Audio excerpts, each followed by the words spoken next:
Hello, my friends, and welcome back. Thank you very much for being with me again today.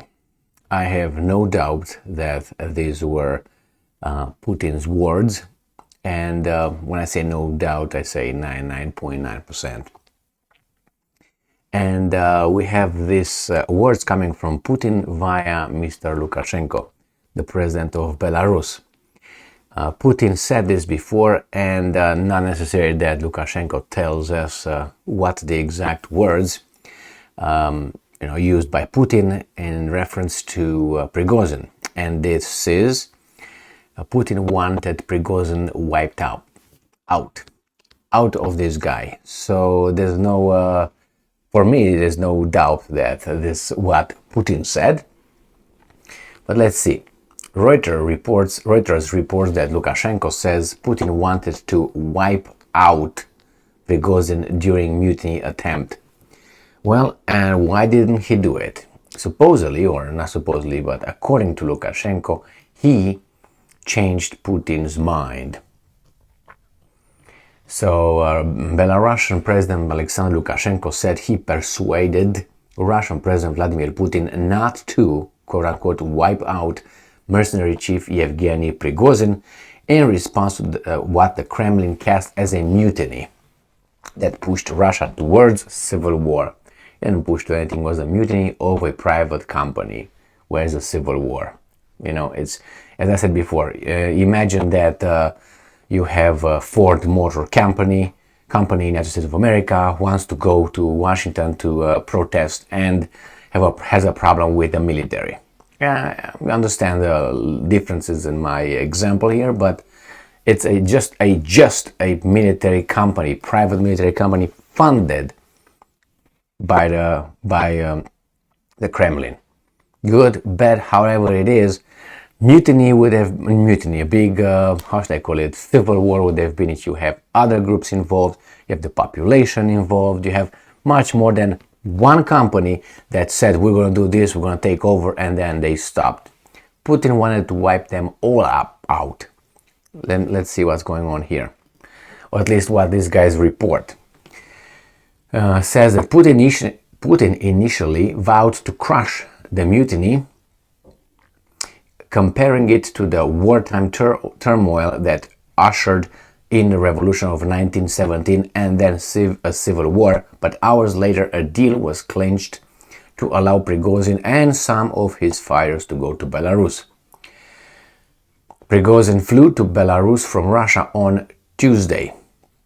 While describing his Saturday conversation with Putin, Lukashenko used the Russian criminal slang phrase for killing someone, equivalent to the English phrase to wipe out. And I'm quoting Lukashenko, I also understood a brutal decision had been made, and it was the undertone of Putin's address, to wipe out. And quote, the mutineers, Lukashenko told a meeting of his army's officials and journalists on Tuesday, according to Belarusian state media. Now, he said, again, quoting Lukashenko, I suggested to Putin not to crush. Come on, I said, let's talk with Prigozhin, with his commanders. And he said, listen, Sasha, it's useless. He doesn't even pick up the phone. He doesn't want to talk to anyone.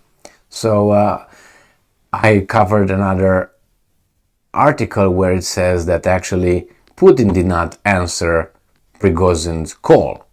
So now it's what? They both try to call one another.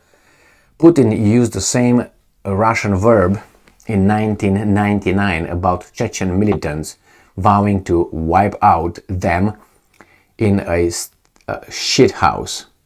In the shit house. I remember that one. Remarks that became a widely quoted emblem of his severe persona.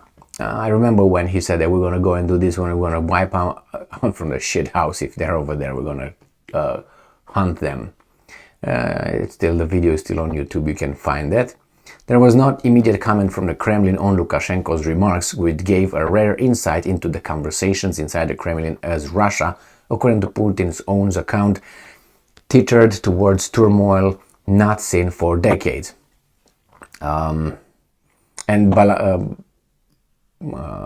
Lukashenko claims here that he persuaded also Putin by saying that he wants to get the experience those fighters, the Wagner fighters, have. That's why he said this is the most trained unit in the army. Who will argue with this? My military also understands this, and we don't have such people in Belarus.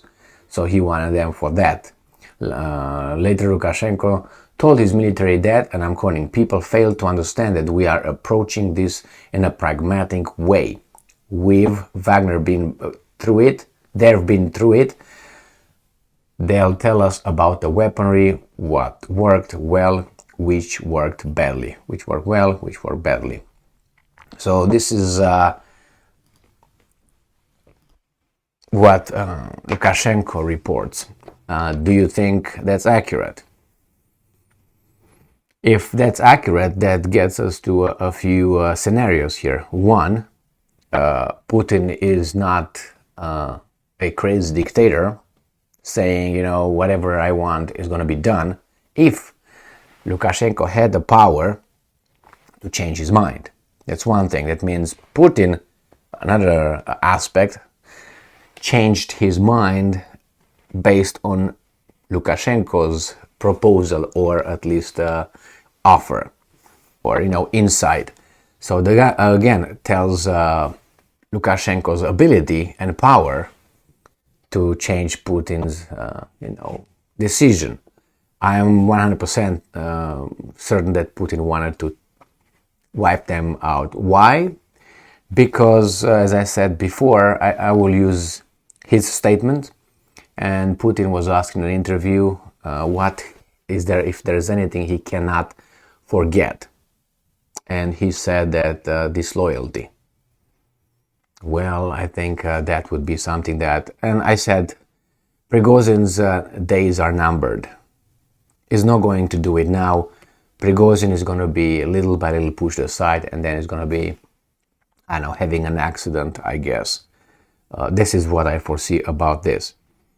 Putin wanted to wipe out everybody, not only not even Prigozhin, but the whole mercenaries. I think it was right there somewhere in the one of these passages.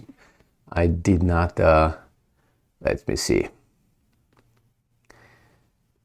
Oh, he says, is Lukashenko both an old acquaintance of Prigozhin? Let me show you this. So, Lukashenko, both an old acquaintance of Prigozhin and close ally of Putin, said that he had advised the Russian president to think, and I'm quoting, beyond our own noses, end quote, and that Prigozhin's elimination could lead to a widespread revolt by his fighters. Well, the thing with this, yes, could have, but you're still not enough for the Russian military. It would be a little bit more of a headache for the Russian military to wipe them out, but eventually it would have been done.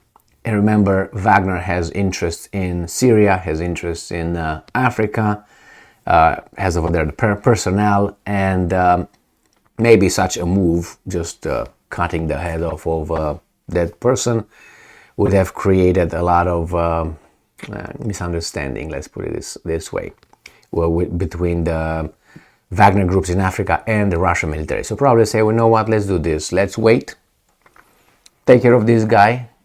Little by little, we either going to replace Prigozhin, and he's going to get replaced by himself. He's going to retreat and get someone else over there that's going to get the authority over Wagner. We're going to control that person, and we're going to take over the Wagner group in Africa and wherever they are. Therefore, we keep the whole, whatever they achieved through our help, our being the Russian military and Putin and so on, we're going to take over all those interests. And then we can really go personal to Prigozhin. Because right now, yes, it would be a bigger crack in all this. Lukashenko is right. You need time. Don't worry, we're going to take care of him later. Probably that's how it goes. Do you think that Prigozhin doesn't know it? He knows his fate is sealed right now. Sooner or later. And for all those people who think that Prigozhin with his private military company would be able to fight the Russian army and beat it, no, I don't think it would have happened. I don't think. I'm, again, 99% certain they would have failed. Weapons, where do they get the weapons? From the Russian military. That's where they got their weapons so far. Now, if that's going to cut off, where do you think they're going to get their weapons? From Ukraine? Or from the guys who bring theirs to Ukraine? There would be a direct interference. That would mean war between Russia and the United States of America and anyone else who would provide weapons to Wagner. Why do you think US is so keen on saying, oh, we don't know anything, we were not involved? No, we were not, no. Well, they definitely drooled about this, but it would be too dangerous to even find out that the Westerners supported Prigozhin in this. If they supported that, then I don't know what's going to happen next. Nothing good, that's for sure. I read an article about a Russian intellectual, and he was talking about the use of nuclear weapons in a very persuasive way, saying that Russia should use, that was his thesis, we should use the nuclear weapons in Western Europe because of this. And he enumerated why he thinks that he is a professor of foreign affairs and tralalululu, international relations and so on. I thought about making a video on that, but then I thought it was too, I don't want to say extreme, but something that he made sense, but I need a certain kind of mood to discuss it. Because you have to avoid so many words for YouTube instead of saying, or you have to avoid taking a side, you have to avoid agreeing with certain things, because you could immediately be, labeled and then punished by mommy and daddy. So probably I will make that video, but I need a certain kind of state of mind and attitude. Thank you very much for being with me again today. Stay strong, stay smart, look for the truth, and be just.